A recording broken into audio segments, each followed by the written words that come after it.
the senior surgeons, just an amazing man, technical titan. And he said, "What's your gimmick?" And I said, what do you mean gimmick? He's like, "Well, you have to have a gimmick these days. You can't just be a general surgeon anymore."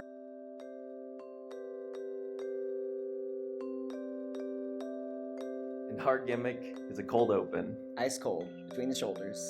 Yep. This is Reed. And I'm Ren, and we are with Dr. Doski today, who is indeed more than just a general surgeon. Yeah. Dr. John Doski is a pediatric surgeon and the current division chief for pediatric surgery in the UTHSCSA Department of Surgery. He obtained his MD from New York University and completed his residency at the State University of New York at Stony Brook. In research, Dr. Doski is primarily interested in pediatric surgical oncology as well as resident and medical student education.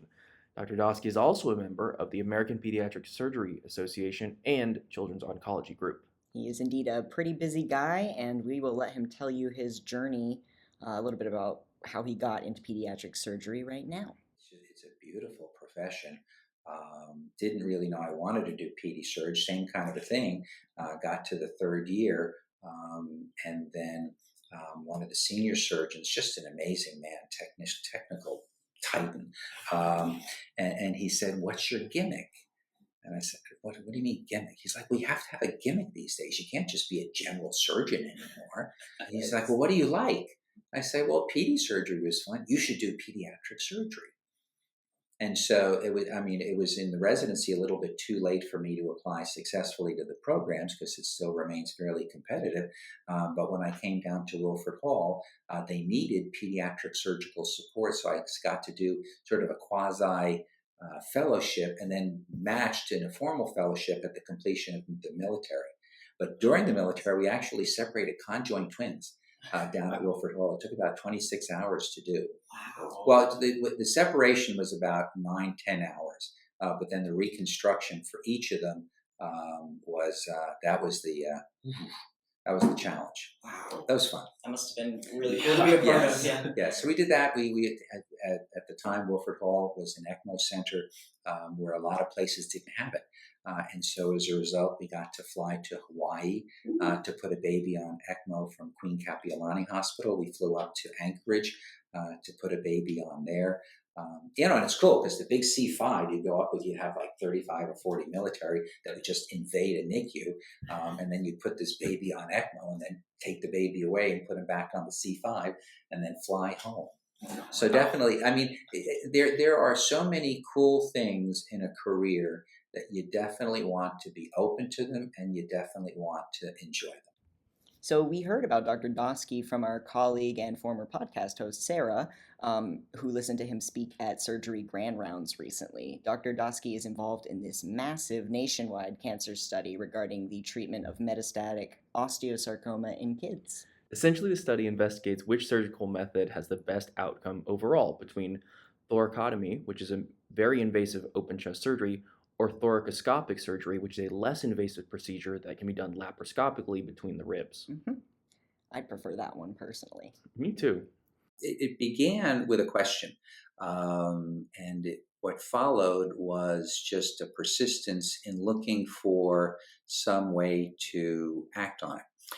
So osteosarcoma, it's a relatively infrequent diagnosis. It does happen a lot in children. I've been with the Children's Oncology Group and prior Pediatric Oncology Group for about 30 years or so, involved in all kinds of different studies. They conduct international studies. They conduct focus studies. There's about 250 institutions around the globe that are part of it. And so it is an important way to go ahead and perform medical research. You're able to go ahead and conduct multi-institutional randomized controlled trials, which are the ultimate answer to clinical questions. The significant majority of the COG studies over the decades have been hematology oncology related. And so every once in a while, a surgical question does float up. And so specifically related to osteosarcoma, about 50 to 60% of the patients are going to have disease that goes to the lungs. And it's either going to go to the lungs at initial presentation or as a disease recurrence. So over the decades, with management of children with osteosarcoma, we've learned that they all have to have very aggressive chemotherapy, whether they're local disease or metastatic disease at presentation. And they also have to have the disease taken out of their lungs. It usually goes to the periphery of the lung. It goes to the upper, the lower lobes, left side, right side.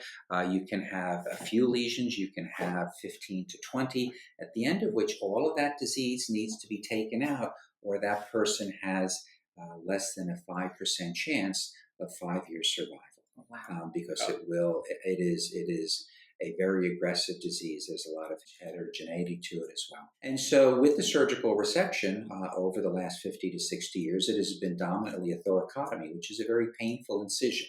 However, if you need to have the painful incision to survive, then you'll have the painful incision. About the last 15 to 20 years or so, technology associated with minimally invasive surgery, laparoscopic surgery, thoracoscopic surgery. They're doing arthroscopic surgery. There have been technical advances with the equipment such that there have been publications in the last 10 to 15 years of individual institutions advocating for thoracoscopic resection of these lung lesions, where you look inside, you find them, you staple the tissue out, and they find that the survivals are equivalent to those institutions that are still doing it the open way. Wow. All right, well, how do you reconcile that? To take it one step further, there are some institutions, including Memorial Sloan Kettering, where they were advocating for a person who presents with lung disease on one side, that you would go ahead and explore the opposite side, contralateral exploration, where there's no visible disease on CT scan, and 30% of the time they would find disease that they took out. So you have now two extremes of management. You have the camp, particularly St. Jude's, that was advocating for minimally invasive, where you're able to go ahead and take it out, great survival, and the opposite, where they are going and doing bilateral thoracotomies to more aggressively pursue the disease. So it came down to a point in 2012, 2013, where showing up to the bone tumor committees, I would go ahead and be asking, which operation should we be doing? All of the studies were predicated and biased towards doing an open procedure, and yet you had institutions with challenging results that were comparable. So the question came down to, is the thoracoscopic surgery going to be what I've labeled as surgically oncologically equivalent to the open procedure? And then is the open procedure hurting the people more than is necessary to treat the cancer? And so that was sort of the nidus for the initial questions. Fortunately, at the time, one of the leadership surgeons was familiar with an organization called Cookies for Kids, which was a charitable organization, parents of a child with a solid tumor that ultimately died. And so they went ahead and created a foundation where they raised money by selling cookies. And so they came up with around a $400,000 sum to be given to answer a surgical question. So in 2013, we started to put it together. Surgeons tend to be very opinionated, and their way is the right way. Right. And they're really less interested in pursuing different ways. And so from 2013 to 2016, 17, we went through 3 different iterations of a study. Now, when you do studies, as I said, the best is to go ahead and do a randomized controlled trial. However, sometimes you'll go ahead and do other studies with less power, but will be informative and you can build on. And so one of the lesser statistically relevant and less accepted is an observational study. Okay, so if you have osteosarcoma and it goes to the lungs, then you are going to be now prospectively collecting all data on that patient and what the institution did with that patient and how the patient did.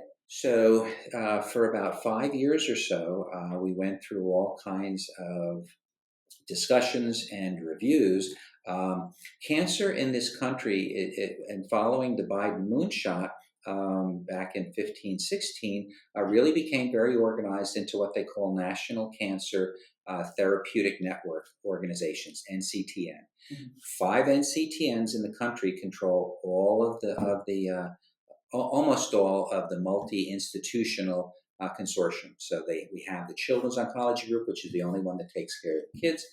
You have Southwest Oncology. You have Eastern Cooperative Oncology, so SWOG, ECOG. Alliance is a formation from the American College of Surgeons along with some additional. And then the final is going to be NRG, which is radiation heavy. And so those 5 consortium groups control all of the institutions and a lot of the research. So with COG as taking care of kids, it seemed to be an easy way to go ahead and enroll. However, at the end of it all, related to the heterogeneity of the disease, if you present 1 or 2, or if you present with 15 to 20, the basis of where the primary disease is and primary control, ultimately the leadership of COG said, no, we need to conduct a randomized controlled trial. So as a result, they finally put the dog down in 2017, and we began looking at a randomized controlled trial. And I'm a statistical idiot. And so as a result, one of the neat things with the consortium groups is they have tremendous resources. And one of the coolest things out of all of this project has been working with the people within the COG who are international scientists and researchers. And it has been just so amazing to have so much brain power that you can see and feel and interact with. So if nothing else, that has been just unbelievable. I mean, even to the point that occasionally I would have like an imposter syndrome, or I'm like, should I really be here? But, as I said, and I labeled the grand rounds, the most important part is showing up. So I didn't have any pre-existing bone tumor questions, but just sort of sitting in some of the conferences with COG and then thinking about some of the research that you read to stay clinically relevant, it represented the opportunity. So subsequent to that, we had about 2.5, 3 years of struggle trying to figure out how to statistically pull off a study where you have 2 procedures and you think one is better, but you don't really know. And so when you start talking about studies, you have superiority studies, you have inferiority studies, and then you have the non-inferiority. And so we would fit into the non-inferiority where the 2 would be considered oncologically equivalent. And if they are, then you're going to be going ahead and looking at the data to see which of the patients had a harder time or a less hard time. And so over that 2 to 3 years, we were able to go ahead and pull in, there's a specific discipline where they look at quality of life, and it's called the cancer control groups. And in the quality of life, they have all kinds of standardized questionnaires for physical impact, mental impact, psychiatric impact on patients. And so we were able to fit in what they call patient-reported outcome data into our study. We were able to go ahead and put in a diagnostic question. Prior, the metastatic threshold would be that you had to have 3 lesions 5 millimeter or larger, or 1 lesion 1 centimeter or larger. Had to be in the periphery. When you operate on these, you can actually, it feels like grains of sand that are very easily appreciated. With thoracoscopy, what can't you do? You can't feel. Okay, and that thing is called haptic sense, HAPTIC. Loss of haptic sense was a significant concern for adequacy of the thoracoscopic operation. So we were able to go ahead and put in research questions there, research questions related to the size of the tumor. And one additional factor, a lot of these benefits of the study are also upfront the obtaining of tissues. Because again, you're dealing with world-class people that are just so, as a result, the study's been included looking at circulating tumor DNA. So we're obtaining blood specimens from metastatic patients, and we're actually now finding tumor markers that are going to be suggestive in a blood test for osteosarcoma, we're getting the metastatic tissue and comparing it to the initial local disease to go ahead and compare what the changes are to the tumor type. So the biology piece was another really big piece. However, we were still stuck at inferiority, non-inferiority, or superiority. The differences being superior is generally going to be involving hundreds of thousands of patients. It's going to be typically a 4 or 5 year period. Non-inferiority, the differences are going to be much less and more subtle. And so you're looking at 8 to 10 years, and you're looking at considerably larger numbers, which becomes, you can't pull it off financially. So ultimately, we came up with an idea where we said that the thoracotomy is better than the thoracoscopy, and we're able to power it looking for a 15% difference. Again, just really, really talented people. At one point, we had a meeting at Children's Hospital of Philadelphia, where the leader of COG was. I called it my finishing school, where we were able to go ahead and sort of put the final pieces together to actually create the study. And so we were able to go ahead and power it there. Subsequent to that, the emphasis for sale of the study was that the two were equivalent. And so that's when I was introduced to the word equipoise, where equipoise means that the two comparisons are equivalent. And we used the term so much that I had said that I was going to name my next dog equipoise. So we were able to develop equipoise. During the process, we needed to go ahead and establish that this is a problem. And so we conducted a survey of connective tissue oncologists, asking them different management options, and it was all over the map. So there was a problem. We then went ahead and approached the pediatric surgeons, asking if they would participate in a randomized controlled trial. So then they said yes. Then we needed to establish the equipoise factor, so we conducted a retrospective review, not as effective as a prospective, looking to see if the outcomes were roughly equivalent across multiple institutions, and they were. So that study confirmed equipoise. Then we needed to go ahead and find out if the patients would participate.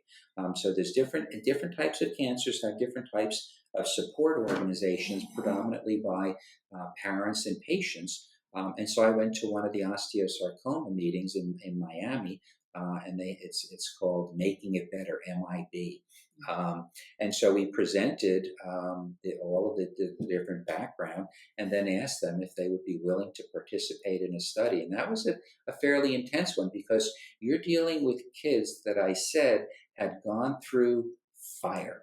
And the thoracotomies and the resections, amputations, limb rotations, and just enormous musculoskeletal pain and subsequent post-op recovery. So that was pretty intense, at the end of which they said yes. So with all of those supporting pieces, we finally were able to open up the study. It was labeled initially for 2020, but then subsequent to that, it then has to go back up to the National Cancer Institute. It has to go through the Clinical Trials and Evaluation Program, CTEP. It has to go through a number of additional steering committees that are going to be making decisions one way or another, at the end of which we finally opened it in 2022. We continue to enroll. We are challenged by what I had said before, where surgeons know better, and I'll call institutions and I'll say, can you enroll? And they're like, well, we already know how to do this. So there are obviously a ton of moving parts Like in a Rube this. Goldberg machine. Yeah, sure. Like a Rube Goldberg machine, a totally relatable and approachable reference for you to give for what a lot of moving parts are like, Reed. Thank you. Yes. Like Mr. Goldberg's good machine, there's a lot of moving parts in this study. It's huge, nationwide, a bunch of different organizations are involved. So we wanted to know more about that.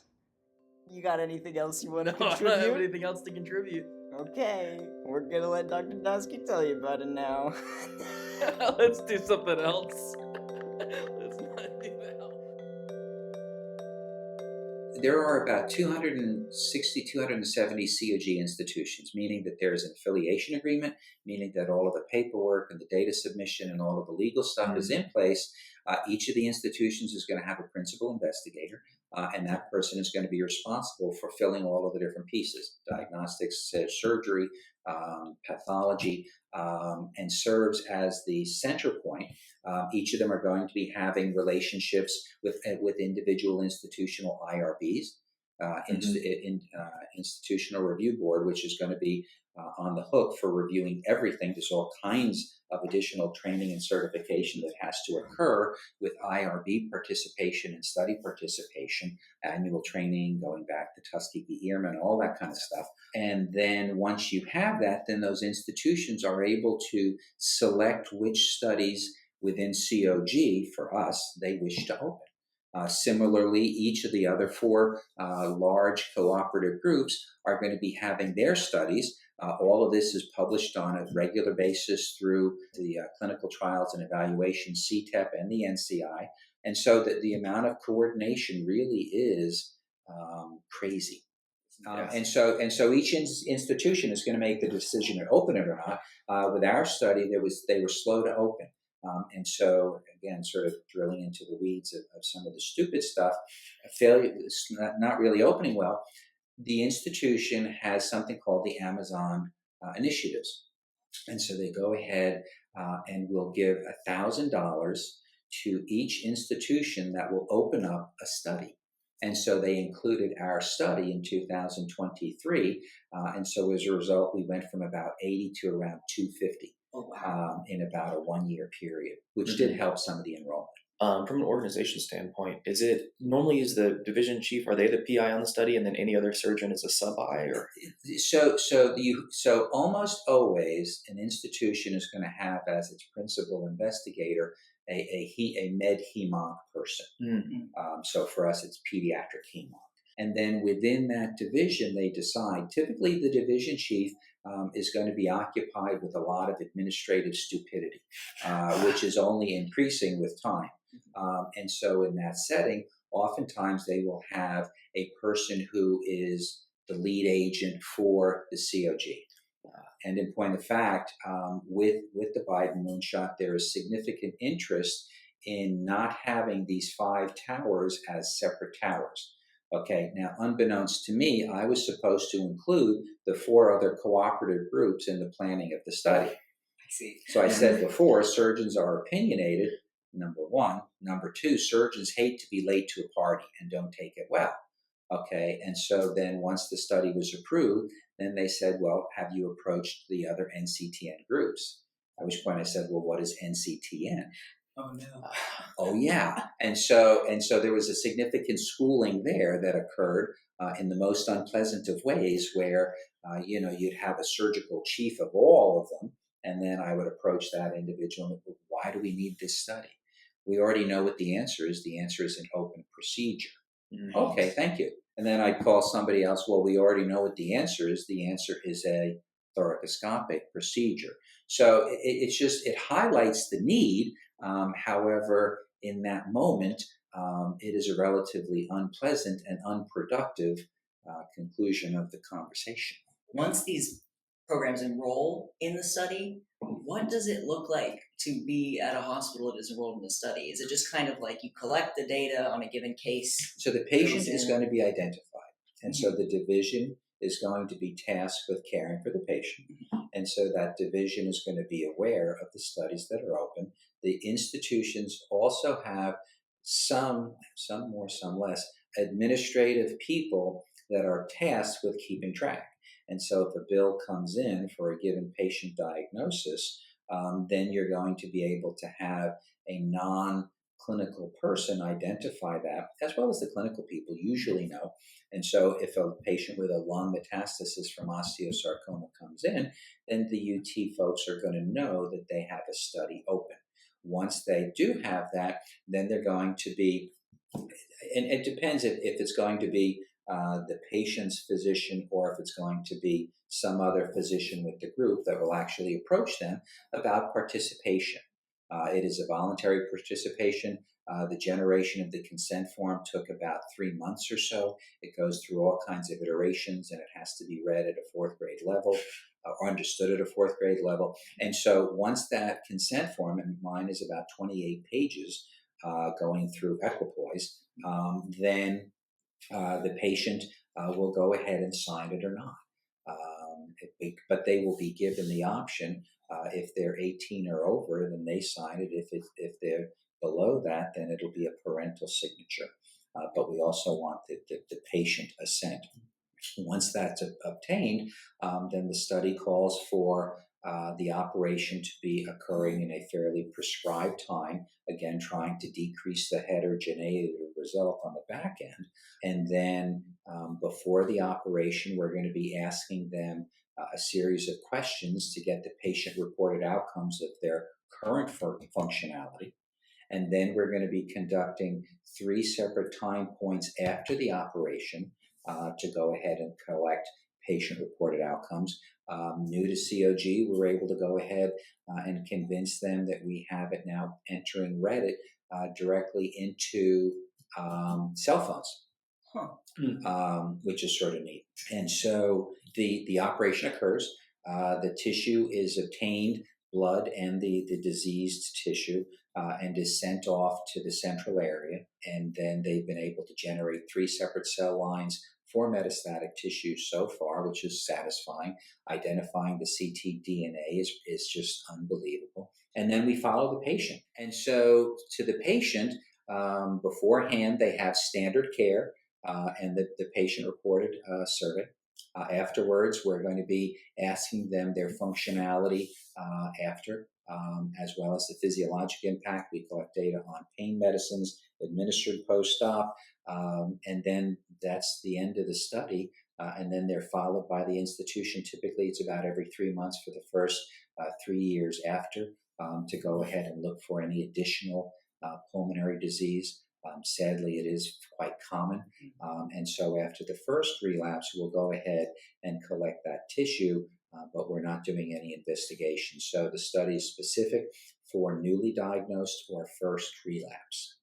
So as we were talking to Dr. Doski, he kind of opened up about how much he enjoys teaching students, medical students, and having students do research with him or just sort of be an educator on rounds while he's working with residents. And he talked about the importance of invigorating young students to be excited about the profession and to kind of get them talking about what makes them excited, whether it's medically related or not. And he specifically talked about the importance of Model A cars. Absolutely. So we'll let him tell you a bit about that now.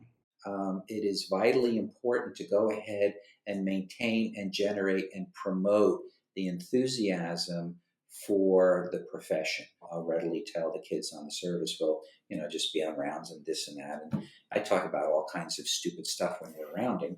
And I'll say this continues to be just an amazing gift from God that we're able to go ahead and help people in very specific ways with the knowledge and the talent that we have been given. So it's still a beautiful thing. One time on rounds, I said, I really like Model A cars. I've always wanted one forever. About 2 years later, one of the residents called me, said her neighbor had died and had a Model A. I'm like, really? Wow. So I called the son who was liquidating the estate. And so as a result, I was able to purchase for like a song. It was only $6,000, a mint condition 1930 Model A coupe with a rumble seat. So as a result, I don't mind sharing just different kinds of things on rounds like that. Dr. Doski had a lot of encouragement to give to students as they're navigating their way through medicine and looking at giving advice moving forward, and he couldn't wait to answer our questions. Yeah, this was a really, really inspiring conversation. I appreciated what he had to say. I did my residency out on Long Island, and at the time, a cousin was able to get into medical school at Stony Brook.